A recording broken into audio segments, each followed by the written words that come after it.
We'll start off with opening statements and open it up for questions. Okay, on to Cincinnati, a team we're very familiar with. Their head coach, I think it's the fourth time that we faced each other. Kind of really one of our rivals, with the conference and everything that goes with it. When you look at it, the top two offenses are going against each other in our league. Their quarterback really stands out. He's a really good player, really good throwing the football. He can extend plays, very efficient. They're coming off week, second week in a row, we're playing a team with an off week, and they played really good against UCF. They won 34-0. Their defense is kind of an odd front defense. They do a good job with their gap fits, understanding what they need to do with their fits. So got a work cut out for us, but we're glad to be back home and glad to be back in conference. Questions? Coach, there's a major hurricane in the Gulf headed towards Tampa right now. The line has it, the track has it going over Orlando. Could still be hurricane strength late Wednesday, early Thursday. What do you know? I mean, I know you're not a meteorologist, but in terms of contingency plans for your team for practice and whether or not the game can even be played on Saturday. We're trying to stay in our routine best we can. We'll adjust with it. We'll have a plan. Really, no matter what happens, we'll have a plan. So we've been talking through that. And I think that the main thing is just making sure that plan-wise, make sure our players are taken care of and all the people in our program. Gus, you had some time obviously to look at the film in Florida. What stood out to you? What can you make of the performance you guys had? Yeah, well, defensively, the first half we gave up a few things that we shouldn't have.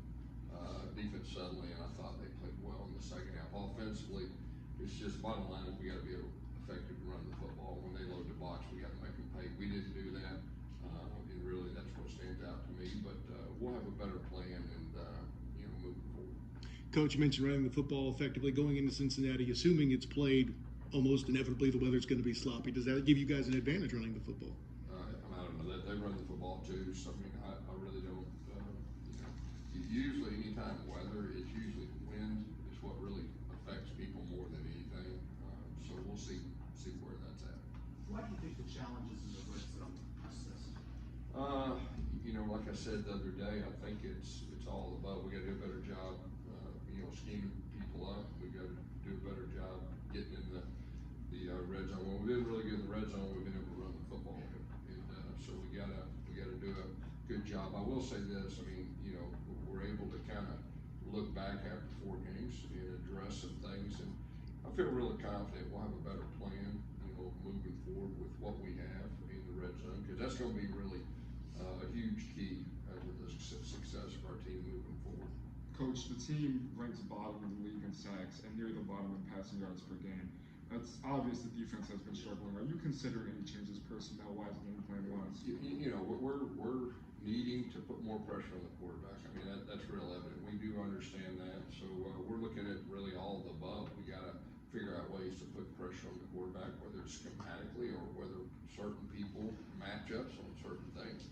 And that's part of coaching. And we got to do a better job, helping our guys. And we'll have a more specific plan this week, I feel like. In a blitz-heavy scheme, how are you planning to attack on getting to the quarterback? Because you're pulling people out of coverage and you're putting people in the blitz and you're opening up the pass. Yeah, and I think that's the kind of catch-22. If you're going to blitz, you better get home. And so really, that's been, my message. As far as if we're gonna blitz, we got to get home. We got to make sure. And then when we're playing back, we got to cover. So it's really a lot of execution, right? When you look at it, so we got to do a better job in that area. Last 3 games, you guys have fallen behind in the first quarter, the first half especially. What do you have to do to get off to better start? Yeah, you're exactly right. We gotta get off to a better start, and that's really everything that goes with it. And going behind 3 weeks in a row, that's no good. So we've got to solve that, and that's something we're addressing too. It's something we're looking at. What can we do differently than we've done before instead of the same old stuff? What more do you need to see from KJ Jefferson? And has there been a thought of trying to get another quarterback in there for nothing more than just a change of pace? Yeah, obviously last week I said at the beginning we need to play better around. He's got to play better too. I mean, really all of the above. Got to coach better. It was all of it. So we understand that we didn't have 300 yards off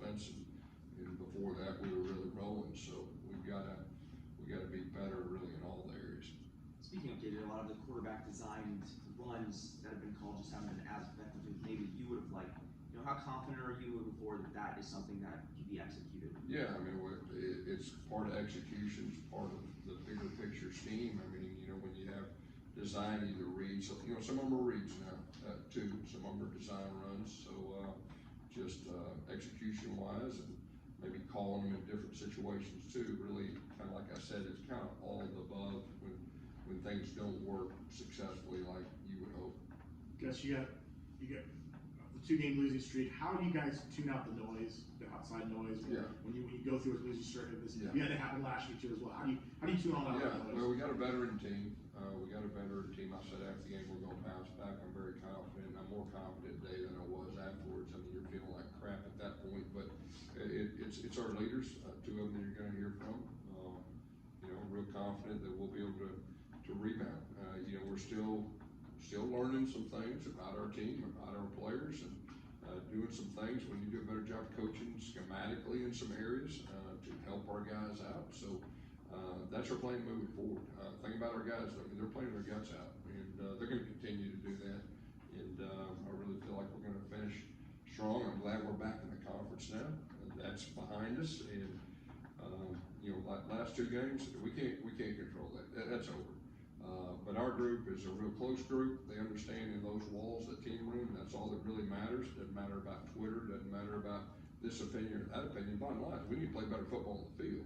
And so we understand that, and we're very committed to doing that, and we will. Still along those lines, you talked about the Big 12.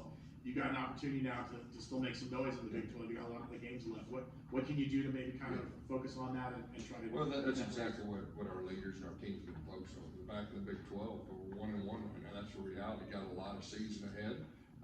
You know, we're starting to get a little bit of youth. Some of them younger guys, especially special teams, are coming on. They played extremely well, and so we're still kind of evolving as a team. But there's a lot of good things that have happened. We just got to transfer that over on Saturdays. Kenny played a lot of the game with Saturday against Florida. Was that performance Yeah. based on injury? No, Kittle was banged up. He got banged up the game before. He practiced, but we knew he wasn't 100%. He tried his best, and you know, they had some big guys, you know, over the top of him, and so Kenny got a chance, and I mean, it was really his first rodeo in prime time. We had a couple, you know, whether it was noise or snap counts, we had a couple of issues that were pretty ugly, you know, in the second half, but you know, it was good for him to get that experience, you know, as far as moving forward. Coach, you said the best teams improve as the season goes on. Do you feel like the Cincinnati game, or I should say, what opportunity does the Cincinnati game provide your team to get better as the season goes on? We have to improve. I mean, there's no doubt about that, and we will. Like I said, this is kind of turned into a rivalry game for our program, and we've had some good matches. We had one that went down the wire last year at 3rd place. We got new players. They got new players, so it ought to be a good one. What's your message to the portion of the fan and donor base that's losing confidence in your ability to make the effective changes you keep? Well, we got to win. I mean, that's just part of it. We had to play very good football the last 2 weeks. We got to win. I expect us to do that, and I think we'll finish strong. All of our goals are still intact. It seems like the offense has been struggling majorly in these past few games, and part of that has been R.J. Harden being stuff on teams loading the box and not being able to get him out in open field. Are you confident in this team's ability to move the ball if the ball is being stuffed on the run game and KJ Jefferson's ability? Yeah, and that was part of what we talked about last game. We got to do a better job of making them pay when they put an extra guy in. We didn't do a very good job of that overall. You know, we're still, I don't know, top 10, top 11 offense. There's a lot of good things going on, but this part of the season, you got to take what the defense gives you. And so we'll have to do a better job than we did last week. I expect us to do that. You know, this is kind of the reality of college football with the transfer portal and bringing players in. But are you still kind of learning KJ a little bit? Is it not like his freshman is obviously a veteran player, but is there still kind of a feeling out process of what he's good at, how he fits into this offense? Yeah, I think early on, there definitely was, like I said, that's normal, especially for quarterbacks. You know, around the country, quarterbacks are going into new offenses and all that. So there's always a learning curve. There's a feeling out curve, but you know, we're fixing to go, you know, almost middle of the season. So we know all that we need to know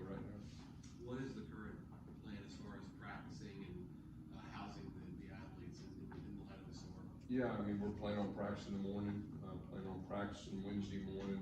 Obviously, after that, you know, it's kind of up in there, and we'll be able to adjust and, you know, whatever we need to do with that.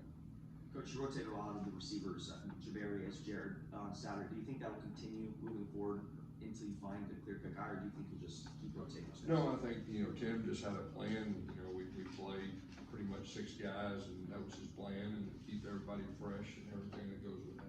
How much of a disruption is it after a 4th game, you're getting ready for the next game, you have to deal with all this, you know, off the field stuff about guys deciding whether they want to opt out or not? I'm sure that took away from stuff you could have otherwise been doing. Would you like to see some rule change, or I know some other coaches have been outspoken about maybe giving players a blanket 5 years and no redshirt? Have you thought about, because that seemed like a disruption you didn't want last year. Well, I think you just said the 5 year. I think moving forward, I think all coaches would agree, something like that, so things don't happen in the middle of the season. I think that's good for everybody, but, you know, like I said, we're in such a unique time, a new age of college football. You just gotta adapt, and, but the 5 year, plan, I think, would be good for everybody. And Colton Boomer last night, I guess he indicated it didn't seem like he'd be coming back, and he said he was injured after the game. Just what are your thoughts on him leaving the program? That's his decision yesterday, and so, you know, Grant did a super job, and, you know, I think, Grant set up to have a really good career. Gus, do you feel like this is based on how the last 2 weeks have gone, do you feel like this is a must-win game for you guys? I mean, I think we're at a point where we're playing in our league, and our goal is to win the league. And if you have a chance to win the league, we need to win this week. I mean, I think everybody understands that. Okay, how do you plan on countering Cincy's wide receiver core with 4 guys averaging over 10 receiving yards per catch and over a touchdown as well? Yeah, I think that's going to be the big matchup, and that's going to be the big challenge. You know, getting pressure on the quarterback, so we don't have to cover him as long. That definitely helps. But their quarterback is really efficient. I'm real impressed with him. And you just said the receivers. I mean, they're getting it done. Also, Cincy's defense actually doesn't have anybody getting over 20 tackles in the season to our 3. Is that something you plan on exploiting? That tells you they got a pretty complete defense. If it's not just one or 2 guys, like I said, what stands out to me when I turn on the film, you can tell they're extremely well coached. You can tell they understand exactly what the responsibility is. If you heard them on something, they can make adjustment to the next play. So you can tell they're really well coached. How do you address getting a play called in faster and just the pace of play? You know, you just got to do it. You got to call the play, and you got to get it done. And so I think that's a kind of a common sense question there. What do you think's bogging that down? Well, last game there was some issues as far as you know, how the game was going, how we were protecting. You know, trying to hit a couple possible big play runs late. We weren't able to do that. I know you talked about KJ and players around him playing better units. How would you assess the offensive line over these last 2 weeks? Well, first of all, we played against 2 pretty good defensive lines. Last week, I think they were the most talented that we faced. You know, when we got in true passing situations, obviously we struggled. We got to do a better job of that. And then we got to do a better job of helping our guys too.